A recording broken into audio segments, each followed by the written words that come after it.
on this computer. That way it's going to be recording. Okay.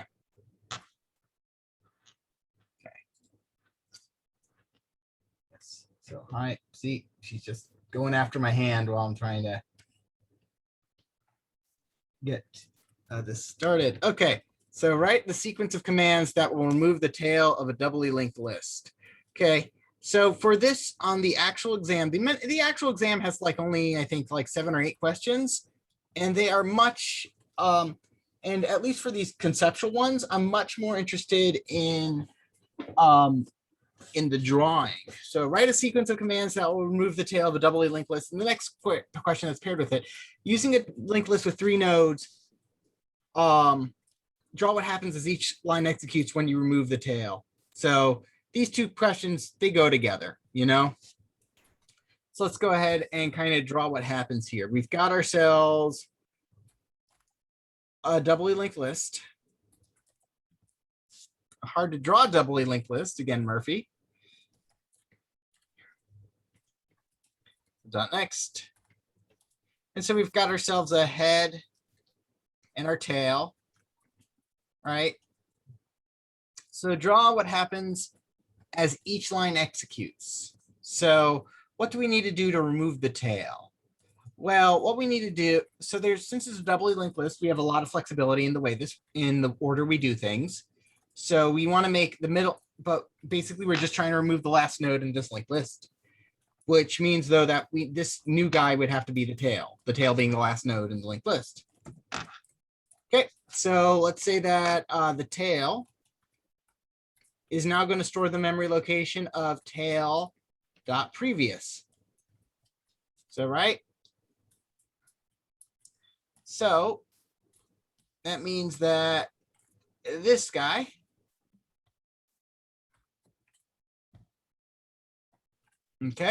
is now going to be the tail. Okay. But now we have this just random node hanging out at the end that isn't anything, so we need to get rid of it. So we're going to go ahead and let's go ahead and make sure we do a full job of removing everything, even though we don't necessarily need to, right? And again, if you're new to Java for some reason, and coming from C, the way that that Java differs from C or C++ is that you don't need to manually alloc and dealloc anything. You don't have to manually like delete structures or objects you no longer need. Instead, all you need to do is just make sure that nothing points to, no variable references it anymore. If that's the case, then what's going to happen is that Java keeps track of all of how many variables are storing a particular thing, and then removes it. So right now we only have one thing storing the memory location of the last node, this node that we're trying to remove. Only one thing is storing its location, and that's this arrow over here, this tail.next. And if we remove that, then this node will be removed. But we'll go ahead and be super awesome and remember to remove this as well. So to remove this arrow, I'll just simply say tail.next.previous, right? Because it's tails.next, and then that node's .previous. And then to remove it, I just simply say null. And the cat is mystified that things are appearing on the screen just out of nowhere. Okay, and there. So that will remove that. Next, what do we want to do? We want to actually remove that last node. So tail. So to remove this, we would just simply say, that arrow is tail.next. And we'd like to point it to or store the memory location of nothing. So we say tail.next is equal to null. Boom. And it's gone. By the way, if you need help over the weekend, I will be available to help you on the Josephus problem if you need it. Okay. So write a sequence of commands that will add a new item to index 0 of a doubly linked list. So that means adding a new head. And again, we're dealing with 3 nodes. So we want to draw what happens as each line executes. And I've kind of got the benefit of basically doing this on video. So as opposed to having to draw this out. So that's nice. Okay. And when I tell you to draw stuff on the exam, it's actually fairly simple. I don't really care how you get it to me, but it's a file upload. So you can like take a picture and upload it or whatnot. So, or you can take a screenshot on your computer. So head, tail. So we want to add this new node, which I'm going to call adding. Okay.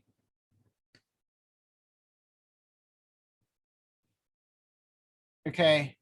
So I want to make this new node the head. So the first thing I want to do is I always like to do is to attach the new node.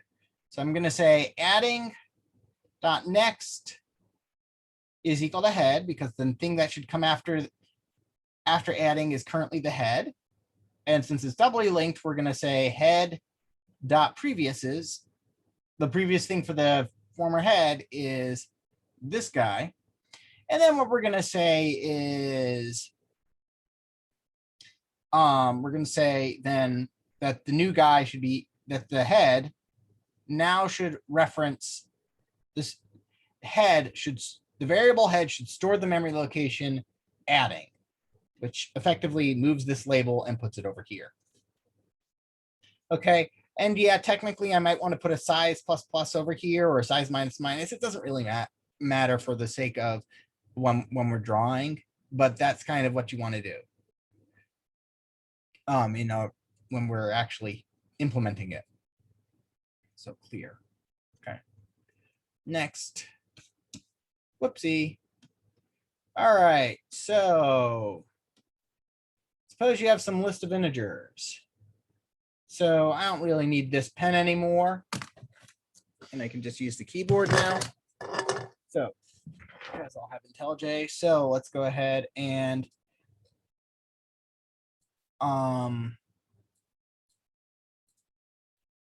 open recent,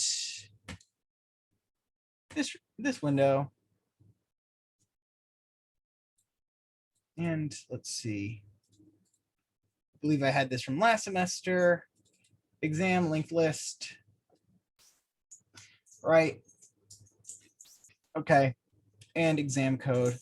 Right. So I will just simply remove this.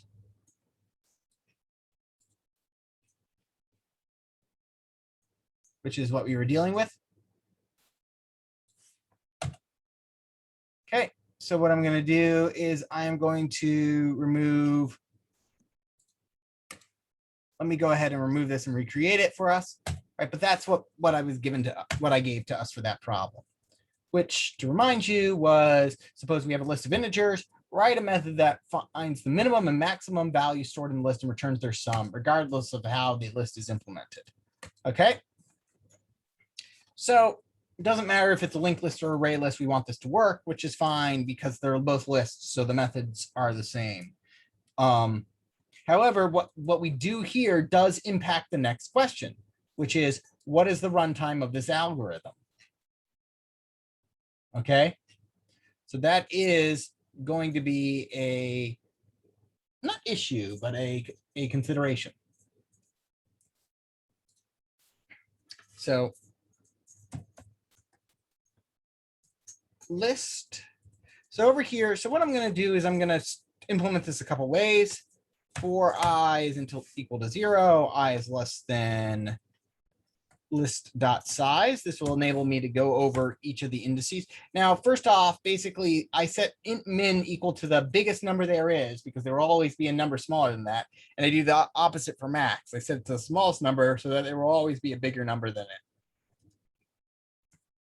it. Okay. So what I'm going to do is I'm going to simply iterate over these numbers. So I'm going to say int num is equal to list.get the index at I, right? Right. So I just get the number at index I. So here, right, we use get and set, and instead of using array notation. So I get the number at index I. And now I'm going to simply say, hey, if num is less than, so if this number is less than the smallest number I've seen so far, then it is now the smallest number I've seen so far. And then I just do the same for max over here. If it's bigger than the biggest number I've seen so far, that is just equal to the biggest number I've seen so far. Okay, that's cool. That's all we need for that one. So now for the next question, which is what is the big O runtime of this? What's the time complexity of this? That means big O. Okay, so that would be, so we iterate through this, right? And let's see. So if I'm using an array list, this is actually fairly straightforward. For every number in the list, I do the get operation. And so how long does get operation take on an array list? It takes constant time, no problem. Okay, get takes constant time because it's an array. You can just go to the index in an array and it will give you back. It uses basically a mathematical formula where basically calculate, based on the size of the array, on the index of the array and the size of the stuff stored in it, then the beginning point of the array in memory location that is just able to do addition to find the location. So it's fairly straightforward with regards to that. Don't really need to know the internals for our analysis though, but just know that it's constant time. For our array list, and then basically these are greater than less than, so these are constant time. So we do these constant time operations and we do them n times for a grand total of O of n time. However, if this is a linked list, it's a different story because the get operation for a linked list, with a linked list, to get to index I, you have to iterate through, you have to start at the beginning of the linked list and then follow its dot next, then follow its dot next, and then follow its dot next, and so on and so forth until you get to the I number, which takes O of n time.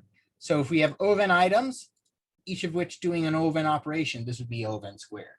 So here it depends on the list. The runtime depends on the list. On the other hand, there is a way we can write this so that we can get a O of n time for both of them. And that's if we use the for each loop, because the for each loop will use the iterator. So for int num, it will automatically just use the iterator built into anything you can iterate over. For each number in the list, and then I can just copy paste this.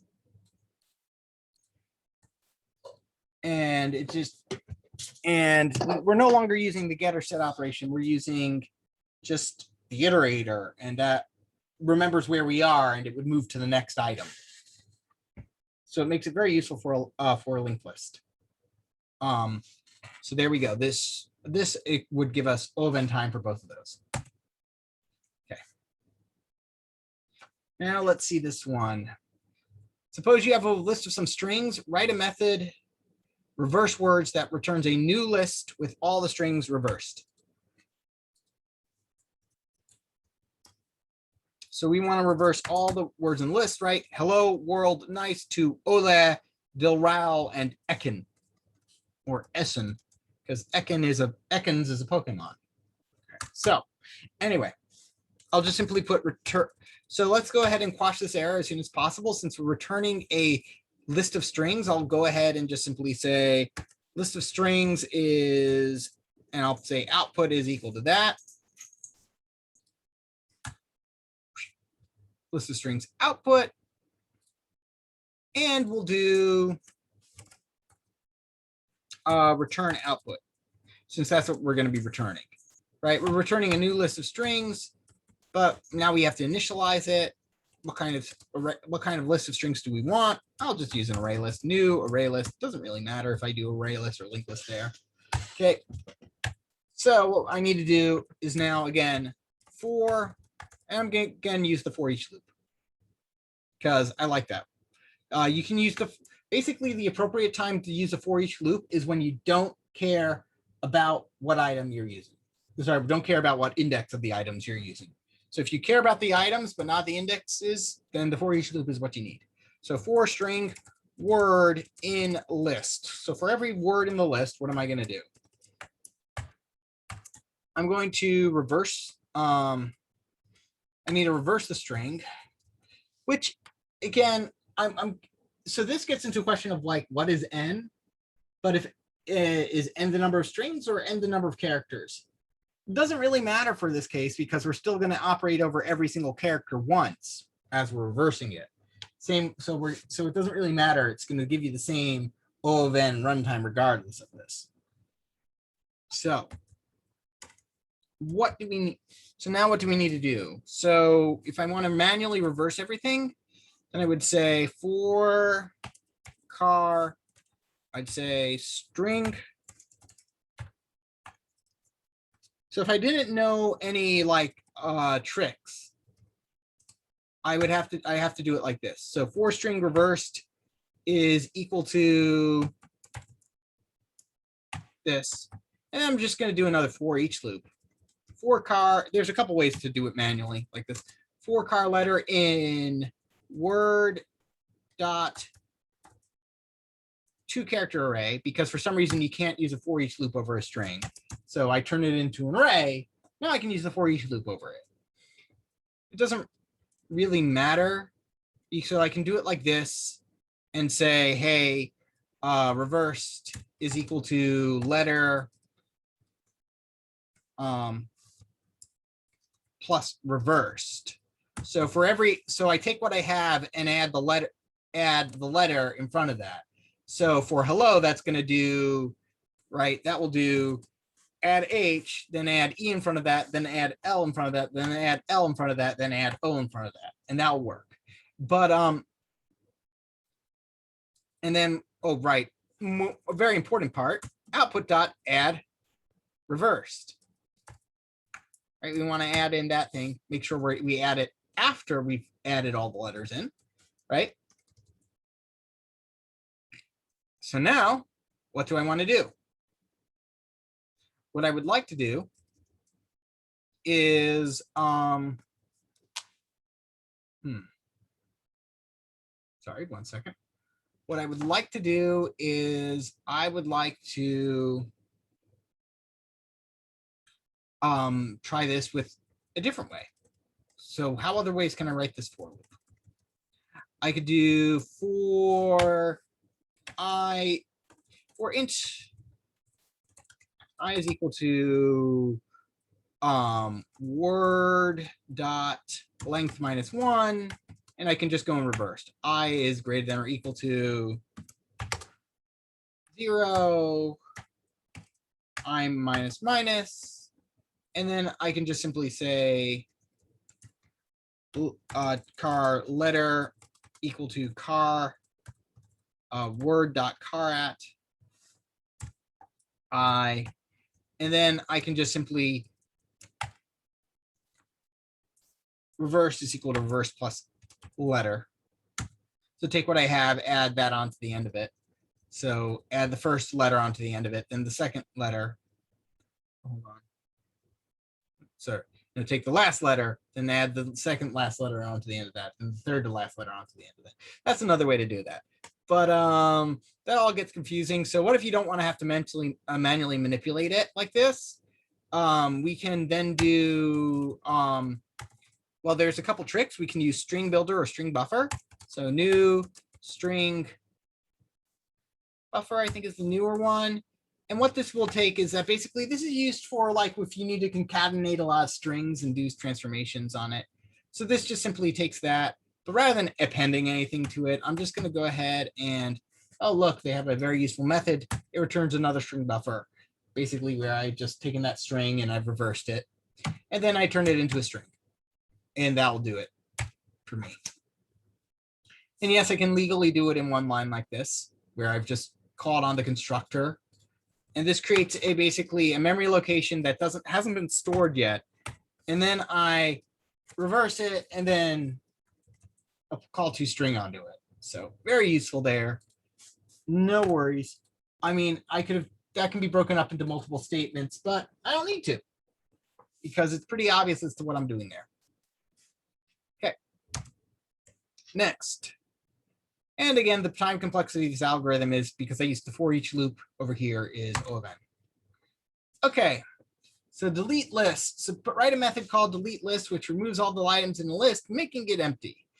I mean, if you had access to the head and the tail and the node, if this is a singly linked list, it'd be fairly simple. I just would have to set the head equal to null. And when I wrote this, it was for a singly linked list. So it was very simple.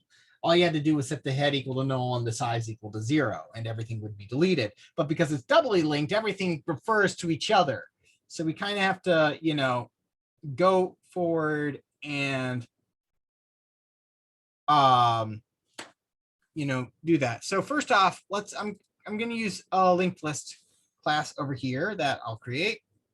And I will just simply delete all this.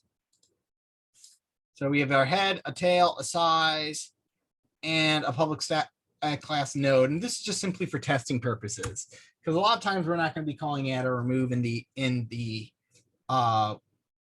when we do this. But I mean, if I wanted to do public static, I mean, the easiest way to do this for a linked list, and even though it won't compile in here because it's not this,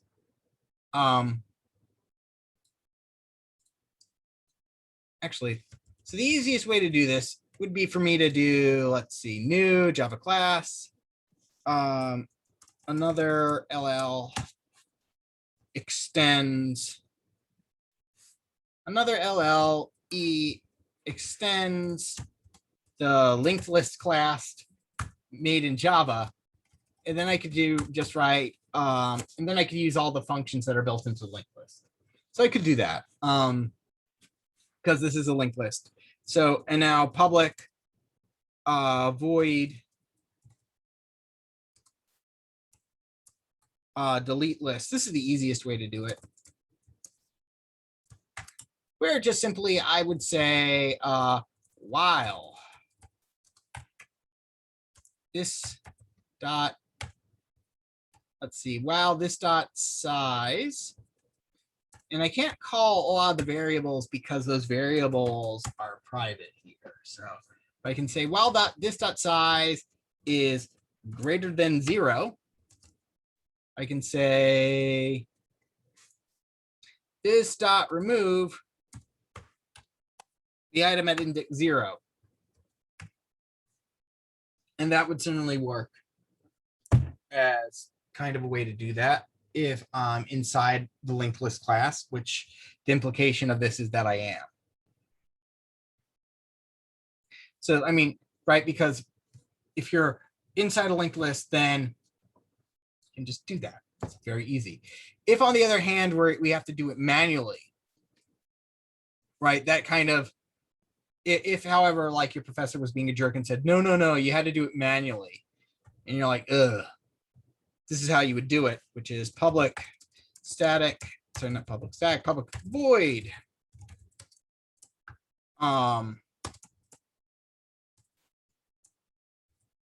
Delete list, right? I'm not a jerk. So, you know, if you wrote this code, I would accept it because I didn't say you couldn't use the remove method. And my opinion is if it exists in Java, you can use it, which is why my code will be dealing with, as you'll see, sorted linked lists for the exam.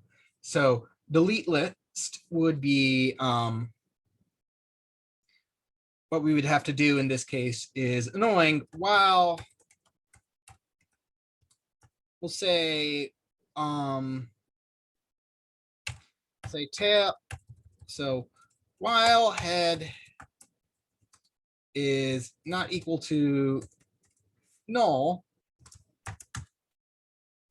I'll say that head.previous is equal to null. Head is equal to head.next.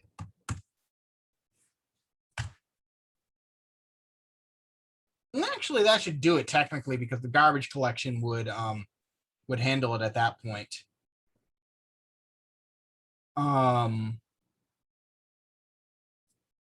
I mean, I could be more forthright and say head is equal to head.previous at that previous dot next at that point is equal to null.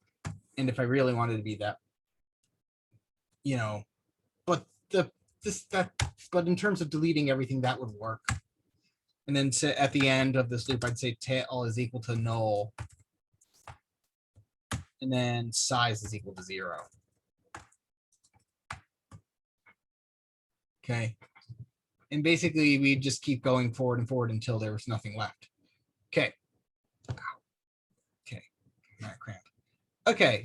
As you can see, that one was worth 3 points. It wasn't one to just be, it wasn't meant to be a huge one. So let's see. Write an instance method called count. Count iterates over a linked list and returns the number of times an item occurs in the list. So I'll just simply use this. I'll do this in our example linked list class over here rather than having to use our extend. Let's go ahead and int count equal to 0. That's never going to get confusing, right? Having the method and the variable inside the method name the same thing, right? But whatever. Return count. There we go. Oh, yes. Okay, cool. Now let's go ahead and it's inside the method. So what I'm going to do is say, I'm going to basically iterate over the entire the list. So node head. So a node containing an unknown type head is equal to, actually say current is equal to the head of the list, right? And so now I'm going to move forward. For each, if it seems like I'm just blazing through this, this is the third time I've done this problem this summer. So, or this entire exam, because again, this is the third time I'm teaching this class this summer. So I've already taught it for summer 1 and for summer Japan. Summer Japan is still ongoing, but it's almost done. So let's see. Oh, and it's not going to be a for loop. Mind you, for loops and while loops are the same thing if you just manipulate them. But honestly, we want it to be easier to read.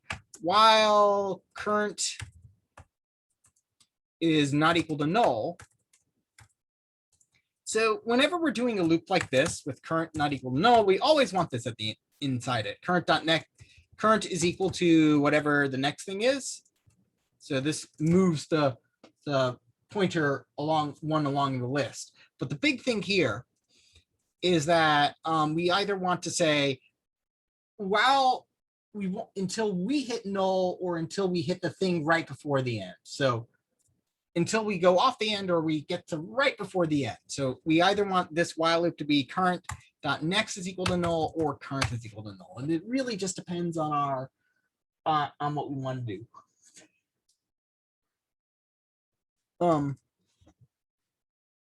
It really depends on our intent.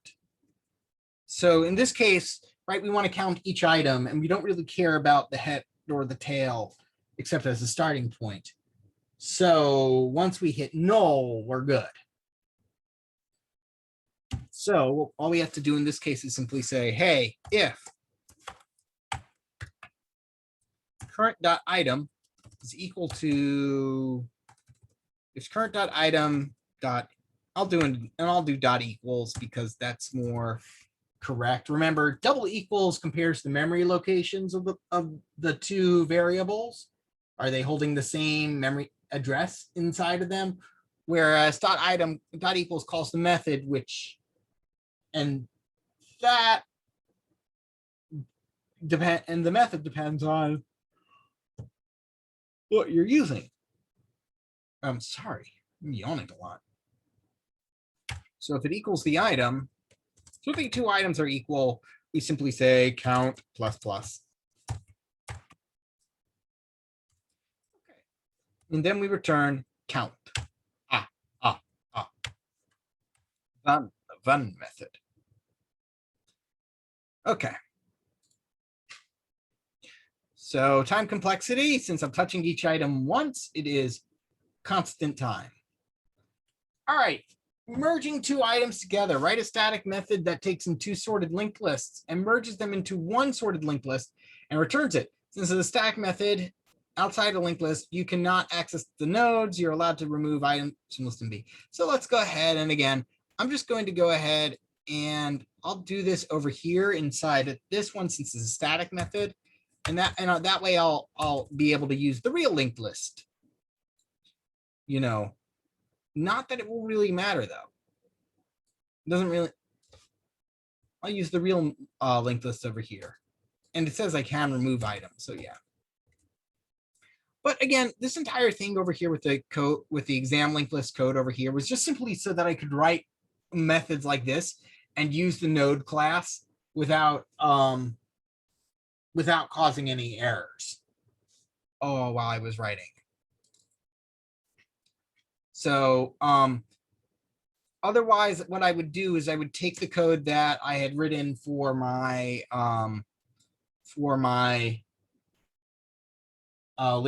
linked list as part of the lecture videos and just add those to those linked lists that I had wrote. But anyway, because again, you're allowed to use whatever you need on the exam. It's the rules for the exam, again, check the syllabus as to what you can use. But again, it's like open book, open note, open resource.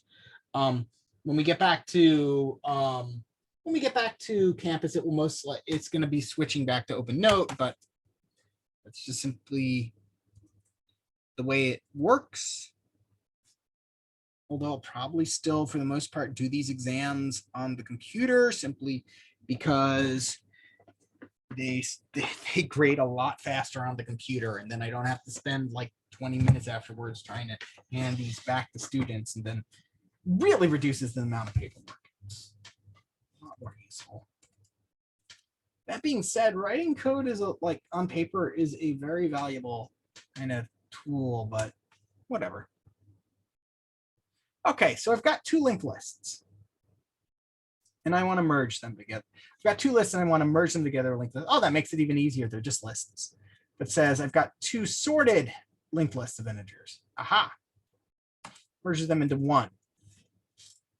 So again, what I'm going to do over here is I'm going to simply say, since this specifies a linked list, I have to put linked list over here, output, and I'm just going to call it out. It's equal to a new linked list. Boom. Hopefully this lecture isn't too incoherent. Turn out. But again, if you've got any questions, just like interrupt or send me a message in chat. My God, I hope I haven't missed any messages in chat. No, I have not missed any messages in chat. So what we want to do is we want to so how do we merge two items? Again, I'm gonna pull up the Wacom tablet, which I purchased right before everything just shut right down. Yeah, I went to Micro Center and made sure to get a Wacom tablet right before everything shut down, because I knew that I would need this kind of thing and it would be very useful.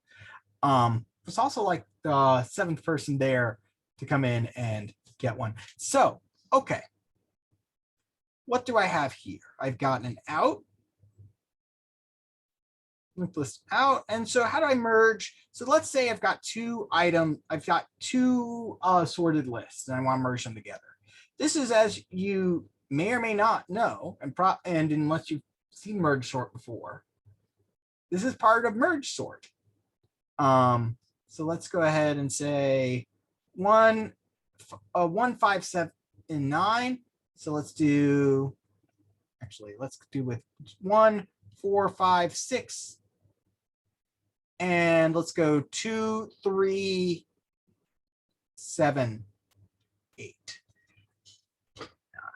Okay, those are two good lists to merge. Now, the assumption here is that list A and list B are going to be around the same amount, but they might not be. So, but it doesn't matter. It just matters for big O analysis when we do it. So, how do we merge them? Well, they're sorted, and we can exploit the fact that they're sorted. If they're sorted, and we want our output to also be sorted, right, then it makes sense to know that basically that the smallest item for either list, which would mean the first item in our output, has to be at the front, because those are the two smallest items. We know what the two smallest items are. So all we have to do is ask which item is the smallest. Well, 1 is the smallest, so that's gonna go to into our output. And I'll just simply blot it out after that point because we've already used it. And then we just do the same thing over and over again, right? Because now the smallest item has to be at the front of the list still, because they're sorted. So now 2 is the smallest, so I'll blot that out and move it into our output. 2. Now we've got, which is smaller? 4 or 3? 3 is. Which is smaller? 4 is. Which is smaller? 5 is smaller than 7. 6 is smaller than 7. Okay. And so now once we got to this point, we've emptied out one of the list. We know that everything in the remaining list has to be bigger than this list. So we can just tack everything on like that. No worries. And we don't even have to like sort these items because they're already sorted. We just know that they're all bigger. So how does that work in code?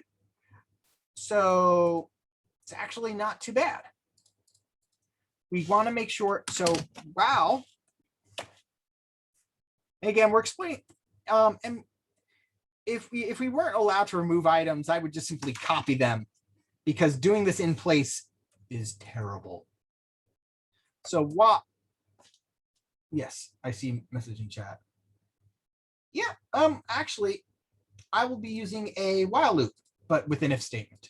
And the reason why a while loop is because I don't know which one is going to end first, or if there's going to even be an even distribution of, like, it could be that like all the items in list A are smaller than list B, you know. So I don't know what I want to use there, but I like using a while loop for these cases. So especially when I'm going to be removing stuff, because here's my condition. List A is while list A dot size is greater than equal to 0, because what I'm going to be doing is removing these items. But I mean, you could again use a for loop because depending on how you want to do it. But I find simplicity that the more you use while loops in conditions like this, the more it helps with being able to write simple while loops like this. So while list A dot size and list B dot size are both greater than 0, right? So once one of them is no longer, oh wait, no, we want greater than 0. Once one of them is completely out, we're gonna stop. So and so what we're going to do is that all we have to do is compare the first 2 items. So if list A dot get, right, sorry, gotta write that if first. So if list A dot get 0 is less than list B dot get index 0, because, and you're like index 0, but why index 0? It's not going to go on forever, and that is always the concern you have during a while loop. But this is not going to go on forever because I'm going to be removing the items. So the loop will be shrinking, and that enables me to use get 0. Now, why is using get 0 important? Because get 0 is a constant time operation for linked lists. And not only that, removing the head of a linked list is always a constant time operation. So this is actually going to be a super efficient loop because all I'm ever going to be doing is getting the head, which is constant time, removing the head, constant time, and adding to the tail for my output, which is a constant time operation. So all the operations inside this loop are going to be constant time. That's why I'm doing it this way. And that makes it really useful. So first off, if the beginning of list A, so if the head of list A is less than the head of list B, that's the smallest item. Got to be the smallest item if it's smaller, right? Or, they could be equal. So I'll go ahead and say if it's less than or equal to, right? Because there's the off case. It really doesn't matter if you do put in the equal sign or not. If it's not, then that would just, then they were equal. If you don't put it in and they're equal, then all that means is that list B that the list B item would be the one that would be removed. But regardless. So if list A is less than list B, then what we're going to do is out.add, and I'm going to do this in one statement. List A dot remove 0. So what I'm going to do is I'm going to remove it from list A. That's going to return the item, and I'm going to add it to list B to our output. And I could break it up into two. I could break it up into 2 statements. No worries. E removed. So that's not. It's an. We know it's an integer, so we can int removed is equal to this, and then we could just do that, and then we've got it broken up into 2 statements. It doesn't really matter if we break it up or not.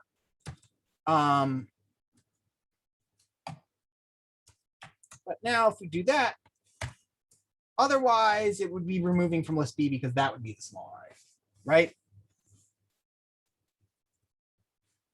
And this won't go, and this will end because we're constantly removing an item. So the size, when you remove an item, right, it's going to decrement the size.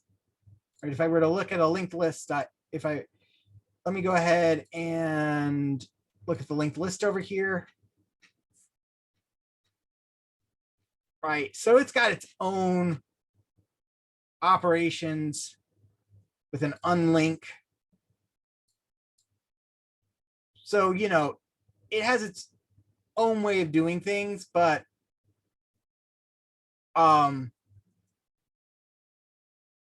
personally, it's not necessarily the easiest to digest when you're learning how linked lists work for the first time, which is the way I do it, which helps with having to avoid null pointer exceptions, which is the way reason I teach linked lists the way I do.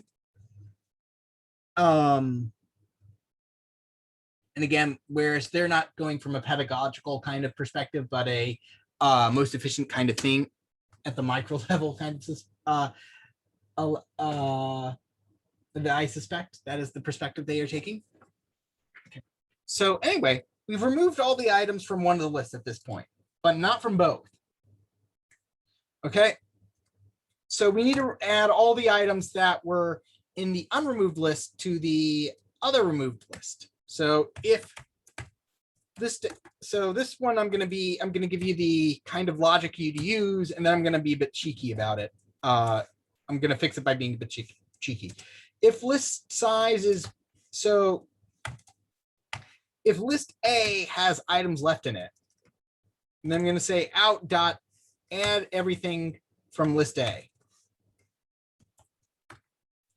Very useful thing. Otherwise, we could do a for loop that just simply does this over and over, or a while loop that does this over and over.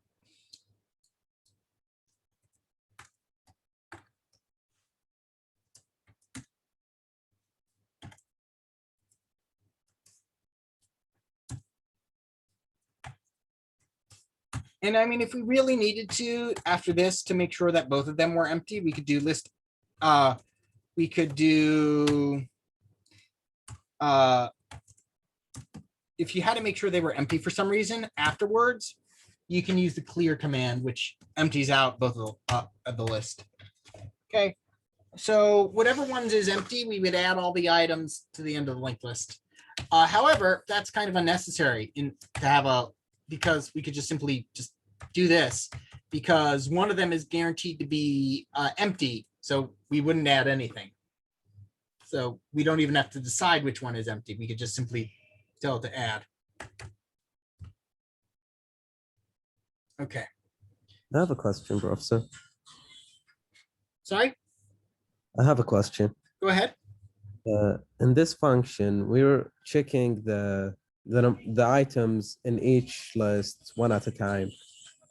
In pairs, yes. Yeah. So the first item in each one of them, and then the second one, then third one. Mm-hmm. Right? Right. I was wondering if there is an element like in the second item of list P, and if I can compare it with the first item. And I mean, you don't need to, because we know that the smallest item is always going to be the first item, right? Because they're a sorted linked list. And so as a result, I'm always going to keep that property of the smallest item being at the first item by removing the smallest item. Okay. So that means that I never have to consider what's at the rear, what's at index 1, because I'm going to pull out an item and it's always going to be index 0. Okay. Okay. Can you go over again how to sort them? How to sort them? Yeah. Okay. Well, that's we have an entire chapter on how we sort them later on. Here we're just assuming that we're getting list A and list B as sorted. The assumption is that they are sorted. Okay. You have a ton of ways you could have sorted it, but the way it works for merge sort is that basically that we break it up into individual blocks, and we break everything into an individual linked list of size 1, and then we merge size 1 lists to make size 2 lists, and then we merge all those size 2 lists to make size 4 lists, and then we merge all size 4 lists to make size 8 lists, and so on and so forth until everything's merged together. Okay, I see. I'm going to go downstairs for a second. It sounds like my toddler's having a tantrum, so if you don't mind, before I move on to the next problem, which I want you to just kind of look at, because it's a very interesting problem. It's worth taking a look at because it's commonly used as an interview problem. Or at least had been before everybody started using it, and therefore nobody started using it.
Yeah, he's angry because he's in timeout because we were out of roles, and he thought the appropriate solution to being told he was out of role, that we were out of roles, is to throw his tiny little couch.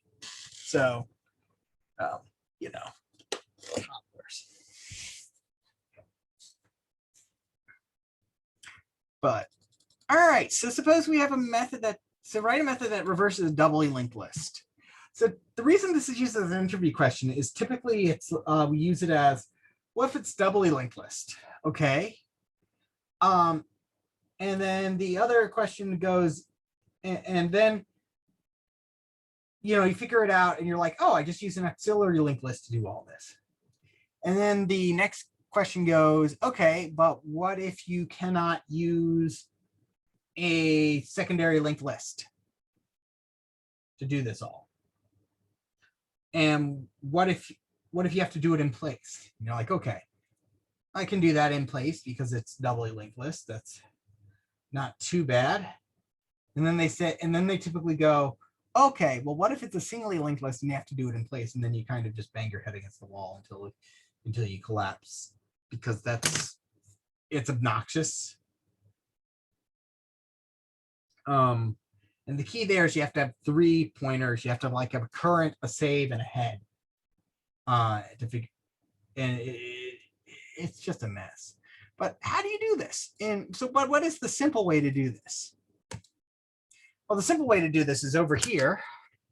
Let's go into another linked list class right over here, where it's actually quite, again, kind of obnoxious to do this. Again, when you see these kind of things on the exams, like go for the simple solution, public void reverse. Always try, there's something which is, okay, how do I reverse a linked list? Well, the easiest way is to use another linked list. Right? You don't even have to use head and tail in this case, nor can I, because again, I'm using the linked list class over here, which has it uses transient. What in the world is transient? I've never actually seen transient.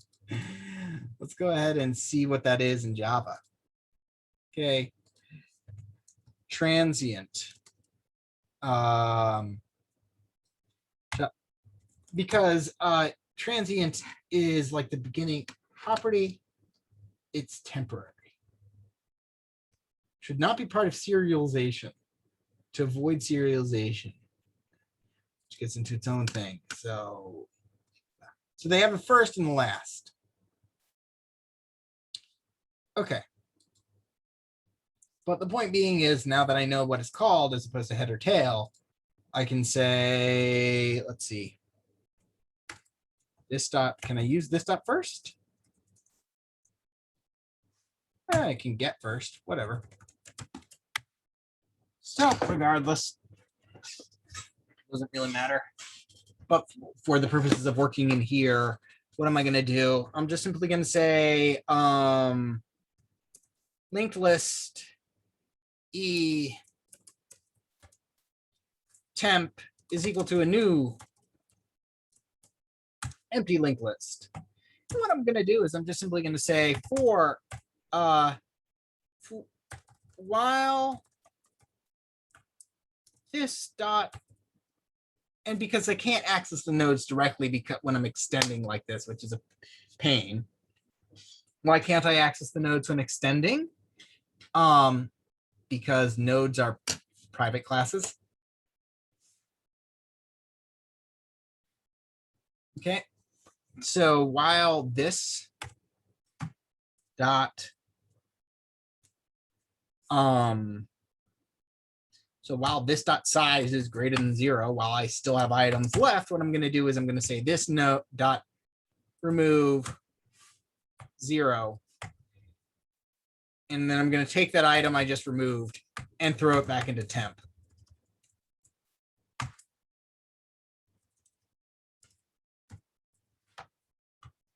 So this dot remove index 0. Why am I getting an error here? Where do I have to get? Oh, because they do something where if the remove is an odd. That doesn't make sense. Oh, yeah, there we go. Now I don't have to cast. I've never tried it this way before, using another linked list that extends a linked list, but I just wanted to do that for the sake of just showing you, oh, if I'm working with a linked list. All right, but again, it kind of compromised because I don't really have access to head or tails if I'm doing it like this. Normally I'd try working it in here, but I like having access to add and remove like this. So this dot, go ahead. Is a size a variable that is being called from a previous class? Yeah, its size is inherent to all the linked lists. It's inherent to every collection, in fact. Right? If you want to know how big something is in Java, it's dot length for an array. Sorry, it's dot length for an array, dot length with parentheses for a string, and dot size with parentheses for everything else. Yeah, I know that the syntax this dot is to call a variable that's in the previous class, right? Right, because I'm extending this class. I extend can you show what's the size is, the function of the size? Yeah, just returns the size,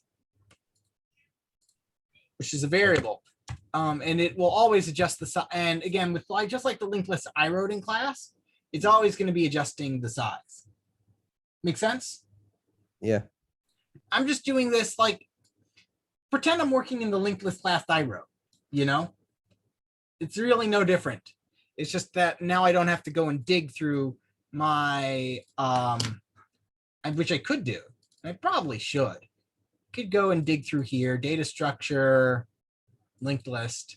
This might be better for everybody if I did this. And let me just go, actually, rather than moving I it. mean, in the exam,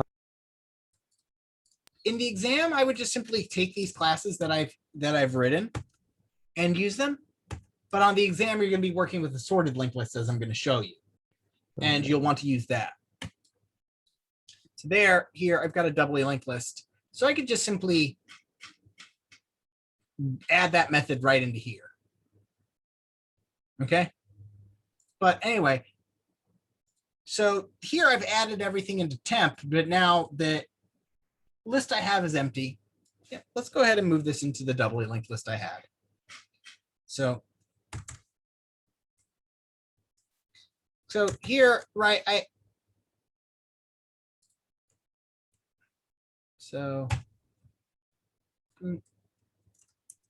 guess the function should return something.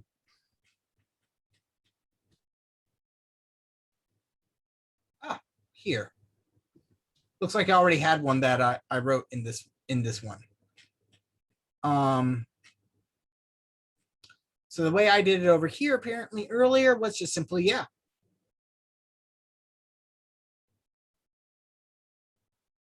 I just simply removed everything and added everything back in.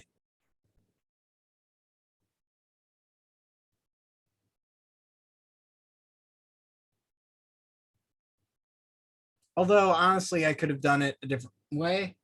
Let me go ahead and remove this, because the way that I want to do it right now is I just simply empty it back out.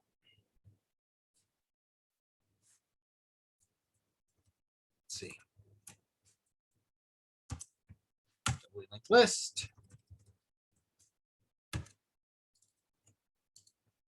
So here we've got our doubly linked list.